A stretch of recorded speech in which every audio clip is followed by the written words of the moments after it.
வருகிற 25/2/2025 செவ்வாய்க்கிழமை அபிஜித் நட்சத்திரம் வருது. அன்றைய தினம் பிரதோஷமும் கூட. சிவபெருமானை மனதார வணங்கிக்கோங்க. சிவபெருமானோட வழிபாட்டிலையும் கலந்துக்கோங்க. கட்டாயம் கோவிலுக்கு போயிட்டு வாங்க. அபிஜித் நட்சத்திரம் ரொம்ப ரொம்ப விசேஷமான ஒரு நட்சத்திரம் அப்படின்னு சொல்லலாம். அந்த நேரத்தில் நம்ம எது செய்தாலும் அது பல மடங்கு நமக்கு பெருக்கி கொடுக்கும் அப்படின்னு சொல்லுவாங்க. ரொம்ப ரொம்ப அற்புதமான நேரம். அந்த 24 மணி நேரத்தில் நம்முடைய கோரிக்கை எதுவாயினும் ஏதாவது ஒன்றை நீங்கள் மனசார வேண்டிக்கோங்க. அந்த கோரிக்கை நியாயமானதாக இருக்கணும். அதை நீங்கள் பெருமாள்கிட்ட வேண்டிக்கோங்க. உங்களோட இஷ்ட தெய்வமோ குலதெய்வமோ அல்லது பெருமாளோ யாரை வேணாலும் நீங்கள் வணங்கிக்கலாம்.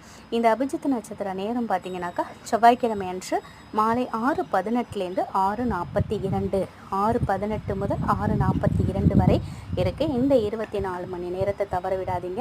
நீங்கள் ஆஃபீஸில் வெளியில் எங்கேயாவது இருந்தாலும் கூட மனதார இந்த 24 நிமிஷத்தை உங்களோட கோரிக்கைகளை நீங்கள் வேண்டிக்கோங்க. நிச்சயமாக வெகு விரைவிலேயே நிறைவேறும். அற்புத நாள்.